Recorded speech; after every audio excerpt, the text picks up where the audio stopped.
मैंने कुछ गलत किया है? नहीं, गलत तो मैंने किया है। मैंने आप पे कितने इल्जामात लगाए, कितना शक किया आप पे, और लेकिन सच तो ये था। I'm sorry। गजनवी ने फरा को हैरान कर दिया। वो इतना इसको जानती थी, इतना जानती थी, लेकिन उसको फिर भी ये नहीं पता था कि ये इतना गहरा इंसान हो सकता है। इतनी खामोशी से वो उसके बारे में इन्वेस्टिगेट करता रहा कि उसको शुबा तक ना हो सका, और इस कदर इंसल्टिंग रहा उसके लिए, और वो भी अपने शौहर और बच्चे के सामने।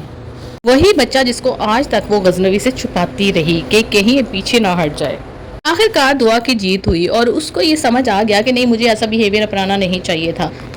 अब दुआ के अच्छे दिन शुरू हो चुके हैं। अब वो प्रेग्नेंट भी है, ये बात उसने छुपाई है गजनवी से, और जो कि अभी वो उसको बता देगी। और गजनवी बहुत खुश हो जाएगा। इसी खुशी में वो अपने वालदैन के पास जाएंगे, अपनी बहनों से मिलेंगे, और सबको वो गजनवी से मिलवाएगी। और वो बड़ी हैरान होगी कि हैं, ये तो घर से भाग गई थी, और किस कदर शानदार इंसान अल्लाह ताला ने इसकी किस्मत में लिखा है। लेकिन यहाँ पे मैं गजनवी के माँ बाप को क्रेडिट देना नहीं भूलती, क्योंकि देखिए मोस्टली हमारे पाकिस्तान में जो सासें होती हैं या जो ससुर होते हैं, वो बहू के अगेंस्ट हो जाते हैं। अपना बेटा चाहे कितना भी बेकार क्यों ना हो, लेकिन अगर बहू का कोई कारनामा या ऐसा बैकग्राउंड जैसा कि दुआ का था वो सामने आ जाता, तो वो उसको छोड़ते ना और सारी ज़िंदगी ताने देते रहते। लेकिन मैं समझती हूँ कि यहाँ पर इनका ख़ानदान बहुत ही अच्छा दिखाया गया है। ऐसे लोगों को कहते हैं ख़ानदानी। वरना मुंह से तो हर कोई अपने खानदान के गुण गाता फिरता है, लेकिन गुण जो है वो देखने से ही पता चलते हैं।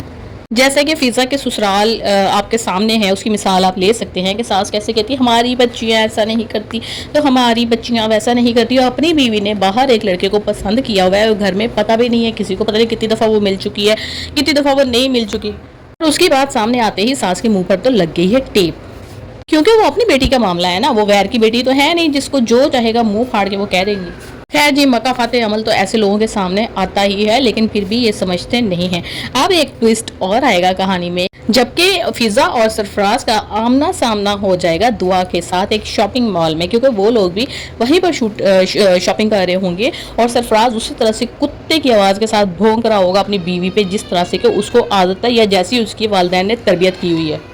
आवाज़ पहचान कर जो दुआ है वो पीछे हैरानी से मुड़कर देखती है कि ये आवाज़ तो जानी पहचानी सी लग रही है, और वो फराज को पहचान जाएगी। और जब वो उसको फिजा के साथ देखेगी तो उसके पैरों से ज़मीन निकल जाएगी कि हैं, ये था जो घटिया इंसान अपनी शादी वाले दिन मुझे बहका रहा था।